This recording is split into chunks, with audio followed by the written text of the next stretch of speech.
Hey everyone, and welcome back.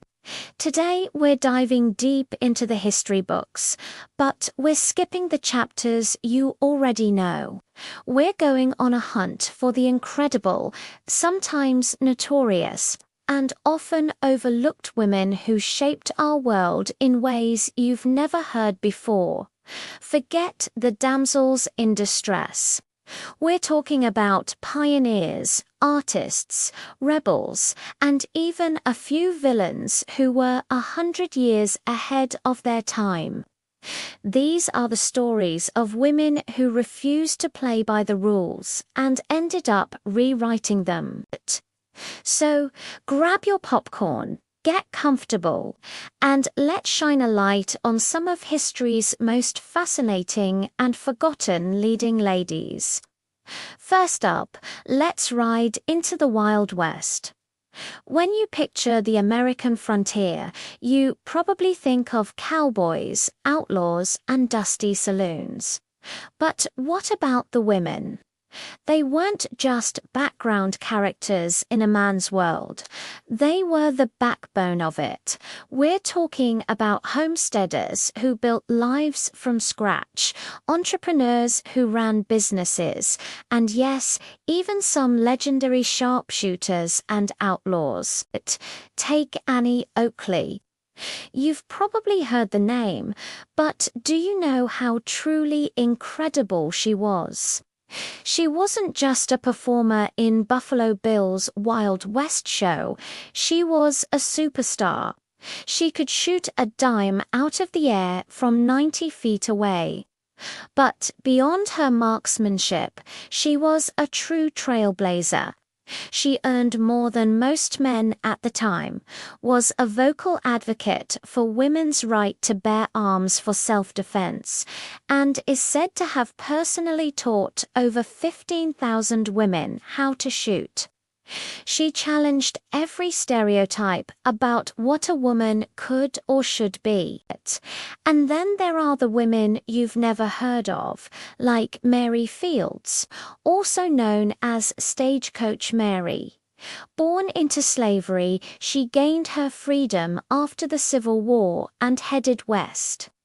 At over 6 feet tall and with a personality to match, she became the first African-American woman to work as a star route mail carrier for the U.S. Postal Service. She braved blizzards, bandits, and wolves to deliver the mail, often with a rifle and a revolver by her side. She was so tough and reliable that she never missed a day of work. These women weren't just surviving the Wild West, they were conquering it.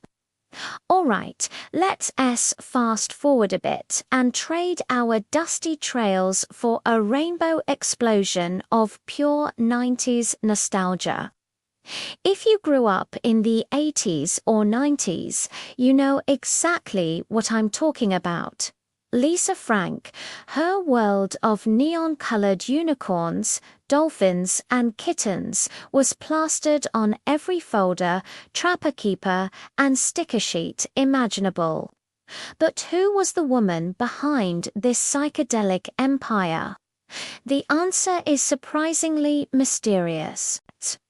Lisa Frank herself is notoriously private, almost like a real-life Willy Wonka of the sticker world. She founded her company, Lisa Frank Incorporated, in 1979 when she was just 24 years old. She had an incredible artistic vision and a sharp business mind. She understood that kids wanted a world that was bright, happy, and full of fantasy. Her art was a form of escapism, a joyful universe that felt completely unique. At its peak, her company was a massive operation based in Tucson, Arizona. The headquarters itself was legendary, 320,000 square foot building painted with the same vibrant characters from her designs. Reports from former employees paint a picture of a highly creative but also intensely demanding workplace. Frank had an unwavering commitment to quality and a very specific vision for her brand. Every single design had to be perfect.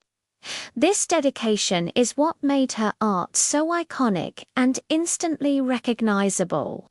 While the company's story has had its ups and downs, there's no denying the cultural impact of Lisa Frank. She created a visual language that defined a generation and built a multi-million-dollar empire from her own imagination. Now, let's take a sharp turn into a much darker chapter of history. This next story is a cautionary tale about science, public health, and a woman who became a pariah. Let's talk about Mary Mallon, better known to the world as Typhoid Mary. Mary was an Irish immigrant who worked as a cook for wealthy families in New York City in the early 1900s. She was, by all accounts, a good cook. The problem was, wherever she went, outbreaks of typhoid fever seemed to follow. From 1900 to 1907, Mary worked for 7 different families. And in each household, people fell ill with typhoid. The mystery was finally unraveled by a sanitary engineer named George Soper. He was a disease detective, and he traced the outbreaks back to one common link: the cook, Mary Mallon. Here's the catch. Mary had never been sick a day in her life. She was what we now call an asymptomatic carrier. She carried the Salmonella typhi bacteria in her body, but showed no symptoms, unknowingly spreading the disease through the food she prepared. When Soper confronted her, she was furious. She didn't believe him. How could she be spreading a disease she didn't have? It seemed impossible.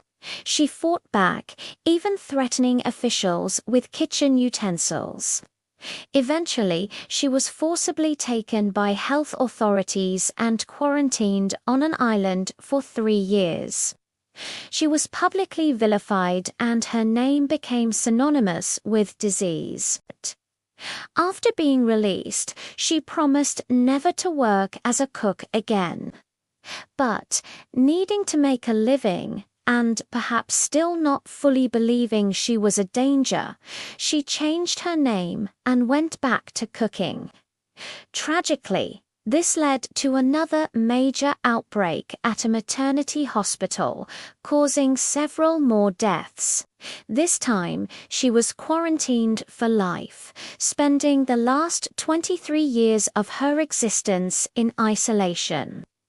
Mary Mallon's story is a tragic one. It raises complex questions about individual liberty versus public safety and highlights the fear and misunderstanding that can surround new scientific discoveries. Finally, let's set sail for the high seas and explore the golden age of piracy. When we think of pirates, we picture men like Blackbeard or Calico Jack. But what if I told you that some of the most fearsome and successful pirates were actually women? Let's talk about Anne Bonny and Mary Read. These two shattered every rule of 18th century society. Anne Bonny was an Irish noblewoman who traded a life of comfort for one of adventure. She fell in love with a pirate, left her husband, and joined the crew of Captain Calico Jack Rackham on board. She didn't just stay in the captain's quarters. She fought alongside the men, earning their respect with her fierce temper and skill with a pistol and cutlass. Then, a new recruit joined the crew, a young man named Mark Read. Anne and Mark became close friends, so close that Calico Jack grew jealous.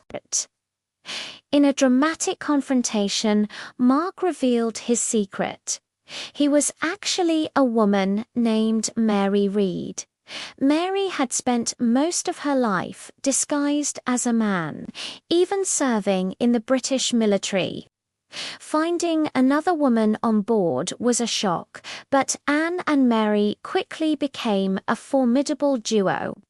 They were equals to any man on that ship, participating in raids and battles.